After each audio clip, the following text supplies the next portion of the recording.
ಇದರ ಜೊತೆಗೆ ನಿಮಗೆ ಪೂರಕವಾಗುವಂಥ ಒಂದು ಅಂಶ ಹೇಳ್ಬಿಡ್ತೀನಿ. ಬೇಕಿದ್ರೆ ನಿಮಗೆ ಏನು ನಿಮ್ಮ ಪ್ರಾಬ್ಲಮ್ ಕೂಡ ಮಾಡ್ಕೊಂಡ್ಬಿಡ್ಬೋದು ಅಂತ ಅನಿಸುತ್ತೆ ನನಗೆ. ಅಂದರೆ ಒಂದು ಪ್ರಶ್ನೆ ಕೇಳಿ ಇದ್ದೀವಿ.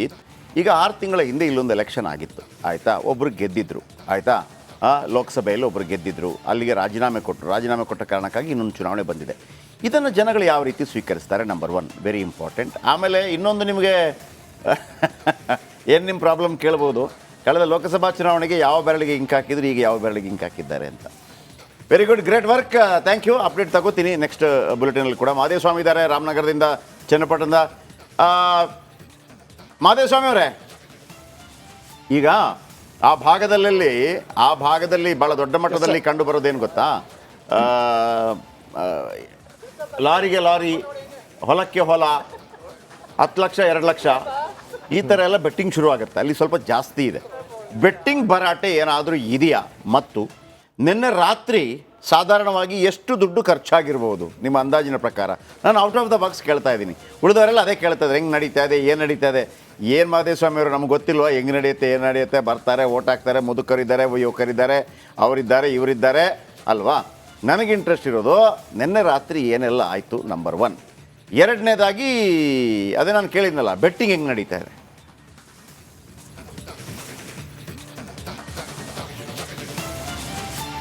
ಜಯಪ್ರಕಾಶ್ ಅವರು, ಖಂಡಿತವಾಗಿಯೂ ಕೂಡ ಈ ಒಂದು ಉಪಚುನಾವಣೆಯಲ್ಲಿ ಜಿದ್ದಿನ ಪೈಪೋಟಿ ಇರತಕ್ಕಂಥ ಹಿನ್ನೆಲೆಯಲ್ಲಿ ಕೂಡ ಏನು ಕ್ಷೇತ್ರದಲ್ಲಿ ಬೆಡ್ಡಿಂಗ್ ಭರಾಟೆ ಕೂಡ ಜೋರಾಗಿದೆ. ಈಗಾಗಲೇ ನೀವು ಹೇಳಿದಾಗೆ ಏನು ಬೆಡ್ಡಿಂಗ್ ಕಟ್ಟುವಂಥವರು ಯಾರು ಅವರ ಅಭ್ಯರ್ಥಿಯ ಪರವಾಗಿ ಸೋಲ್ತಾರೆ ಗೆಲ್ತಾರೆ ಅಂತನ್ನುವಂತಹ ಭರಾಟೆ ಕೂಡ ಜೋರಾಗಿದೆ. ಜೊತೆಗೆ ನೀವು ಮತ್ತೊಂದು ಪ್ರಶ್ನೆಯನ್ನು ಕೂಡ ಕೇಳಿದ್ರಿ, ಕಳೆದ ರಾತ್ರಿ ಎಷ್ಟು ಹಣ ಖರ್ಚಾಗಿರ್ಬೋದು ಅಂತ. ಅಂದರೆ ಎರಡೂ ಪಕ್ಷಗಳನ್ನು ಲೆಕ್ಕ ಹಾಕಿ ಹೇಳಿದ್ರೆ ಒಂದು ಅಂದಾಜಿನ ಪ್ರಕಾರವಾಗಿ ಸುಮಾರು 100 ಕೋಟಿಯನ್ನು ಕೂಡ ದಾಟಿದೆ ಅಂತ ಹೇಳಿದ್ರು ಕೂಡ ತಪ್ಪಾಗಲಿಕ್ಕಿಲ್ಲ.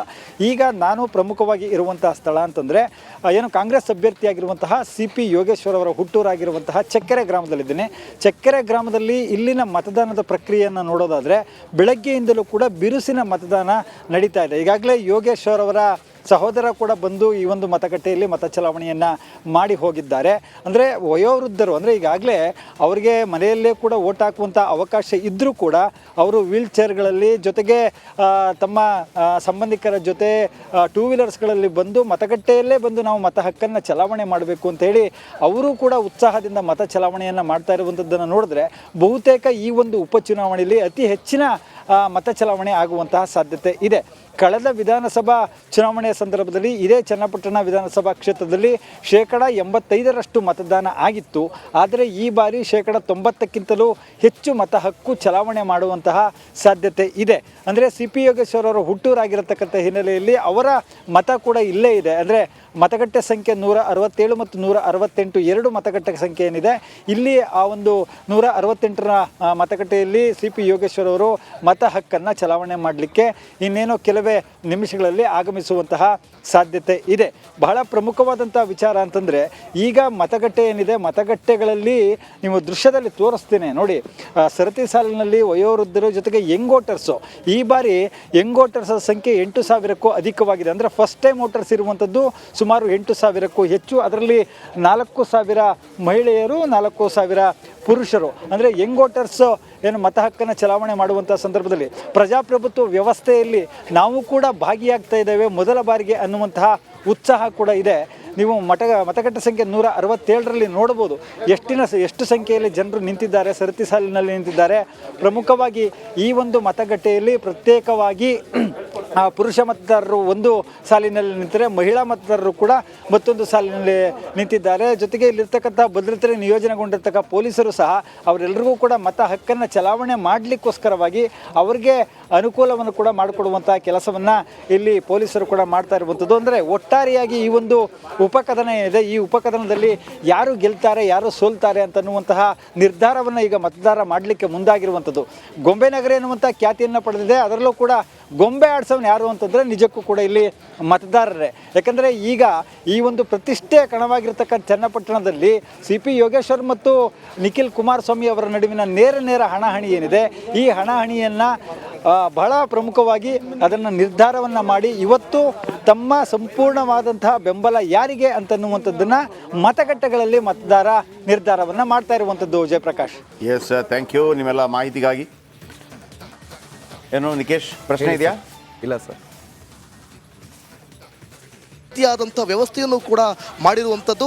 ಯಾವುದೇ ತೊಂದರೆಗಳು ಕೂಡ ಆಗದೆ ನೀಟಾಗಿ ಬಂದು ಮತದಾನವನ್ನು ಮಾಡಿ ಹೋಗುವಂಥ ಒಂದು ವ್ಯವಸ್ಥೆಯನ್ನು ಕೂಡ ಈಗಾಗಲೇ ಎಲೆಕ್ಷನ್ ಕಮಿಷನ್ ಯಾವ ರೀತಿ ಮಾಡಿದ್ದಾರೆ ಅನ್ನುವಂಥದ್ದು ಕೂಡ ನೀವೀಗ ಗಮನಿಸ್ತಾ ಇದ್ದೀರಿ ಜಯಪ್ರಕಾಶ್ ಶೆಟ್ಟರೆ. ಒಟ್ಟಲ್ಲಿ ಬೆಳ್ಳಂಬೆಳಗ್ಗೆ ಸುಮಾರು 9 ಗಂಟೆಗೆ ನಿರೀಕ್ಷಿತ ಮಟ್ಟದಲ್ಲಿ ಸರತಿ ಸಾಲಿನಲ್ಲಿ ನಿಂತು ಮತದಾನ ಪ್ರಕ್ರಿಯೆ ಯಾವ ರೀತಿ ನಡೀತಾ ಇದೆ ಅನ್ನುವಂಥದ್ದು ಕೂಡ ನೋಡ್ತಾ ಇದ್ದೀರಿ ಜಯಪ್ರಕಾಶ್ ಶೆಟ್ಟರೆ. Thank you. ನಮಸ್ಕಾರ. ಕರ್ನಾಟಕದ 3 ವಿಧಾನಸಭಾ ಕ್ಷೇತ್ರದಲ್ಲಿ ಉಪಚುನಾವಣೆ ನಡೀತಾ ಇದೆ. ಒಂದು ಶಿಗ್ಗಾಂವಿ, ಹಾವೇರಿ ಜಿಲ್ಲೆಯಲ್ಲಿ ಬರುತ್ತೆ, ಅದು ಶಿಗ್ಗಾಂವಿ. 2ನೇದು ಬಳ್ಳಾರಿ ಜಿಲ್ಲೆಯಲ್ಲಿ ಬರುತ್ತೆ, ಸಂಡೂರು. 3ನೇದು ರಾಮನಗರದಲ್ಲಿ ಬರುವಂತಹ ಚನ್ನಪಟ್ಟಣದಲ್ಲಿ. ಕಳೆದ ಬಾರಿ ಇಲ್ಲಿ ಒಂದು ಕಡೆ ಕುಮಾರಸ್ವಾಮಿ ಚನ್ನಪಟ್ಟಣದಲ್ಲಿ ಗೆದ್ದಿದ್ರು JDSನಿಂದ, ಈ ತುಕಾರಾಮ್ ಗೆದ್ದಿದ್ರು ಕಾಂಗ್ರೆಸ್ನಿಂದ, ಮತ್ತು ಬಸವರಾಜ ಬೊಮ್ಮಾಯಿ ಗೆದ್ದಿದ್ರು ಶಿಗ್ಗಾಂವಿಯಲ್ಲಿ. BJP, ಕಾಂಗ್ರೆಸ್ ಮತ್ತು JDS ಮೂವರು ಕೂಡ MP ಆಗಿ ಆಯ್ಕೆ ಆಗಿರೋದ್ರಿಂದ ಅಲ್ಲಿ ಮಿನಿ ವಿಧಾನಸಭಾ ಅಂದರೆ ಉಪಚುನಾವಣೆ ನಡೀತಾ ಇದೆ. ಈ ಚುನಾವಣೆಯಲ್ಲಿ ಯಾರು ಗೆದ್ದರು ಯಾರು ಸೋತರು ಅಲ್ಲಿಯ ಸರ್ಕಾರಕ್ಕಾಗಲಿ ಇಲ್ಲಿಯ ಸರ್ಕಾರಕ್ಕಾಗಲಿ ಯಾವುದೇ ಬದಲಾವಣೆಗಳಾಗೋದಿಲ್ಲ. ಆದರೆ ಒಂದು ಪ್ರತಿಷ್ಠೆ ಉಂಟಾಗುತ್ತೆ. ಕಾಂಗ್ರೆಸ್ 3ಕ್ಕೆ 3 ಗೆದ್ದರೆ ಅವರ ಮೇಲೆ ಬಂದಿರುವಂಥ ಎಲ್ಲ ಆರೋಪಗಳನ್ನು ಮೆಟ್ಟಿ ನಿಂತಹ ಒಂದು ಅನುಭವ ಬರುತ್ತೆ.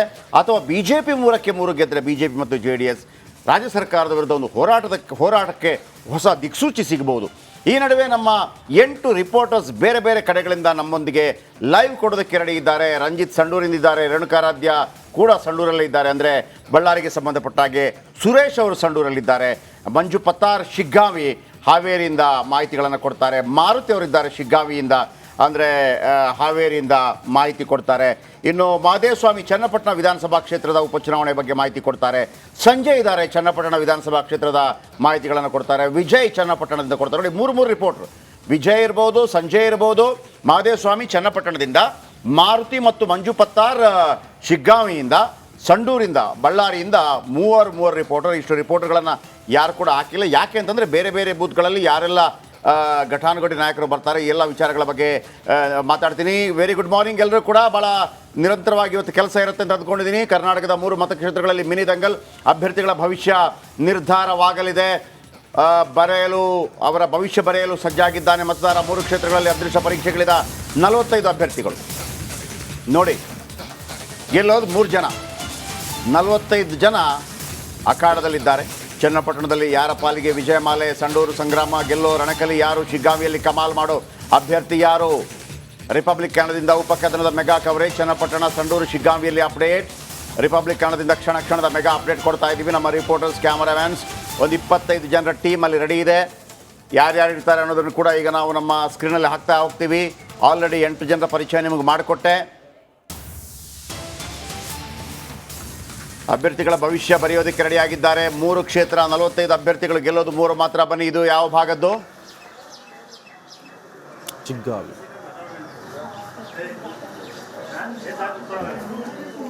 ಮಾಡ್ಬೋದಾ? ಮಾಡಿ ಇದು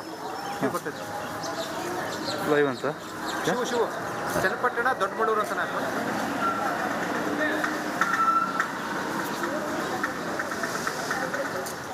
I D card. First time ವೋಟಿಂಗಾ? ಇಲ್ಲ ಸರ್, ಸೆಕೆಂಡ್ ಟೈಮ್. ಹಿಂದೆ ಬಾಣ ಯಾಕಣ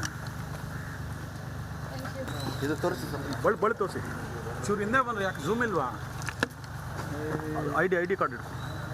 ಫಸ್ಟ್ ಟೈಮ್ ವೋಟಿಂಗಾ? ಇಲ್ಲ ಸರ್, ಸೆಕೆಂಡ್ ಟೈಮ್. ಹಿಂದೆ ಬಾಣ ಯಾಕಣ ಸಂಡೂರಲ್ಲಿ ಬಳಿ ತೋರಿಸಿ. ಮತ್ತು ಚನ್ನಪಟ್ಟಣದಲ್ಲಿ ಆಲ್ರೆಡಿ 6 ತಿಂಗಳ ಹಿಂದೆ ಒಂದೊಮ್ಮೆ ಇವರು ಎಲೆಕ್ಷನ್ ಹಾಕಿದ್ರು, ಅಂದರೆ ವೋಟ್ ಹಾಕಿದ್ರು. ಈಗ ಮತ್ತೊಮ್ಮೆ ವೋಟ್. ಬಹುಶಃ ನನಗೆ ಒಂದು ಆಸಕ್ತಿ ಇದೆ, ಬಹುಶಃ ಯಾವ ಬೆರಳಿಗೆ ಇಂಕು ಅಂತ.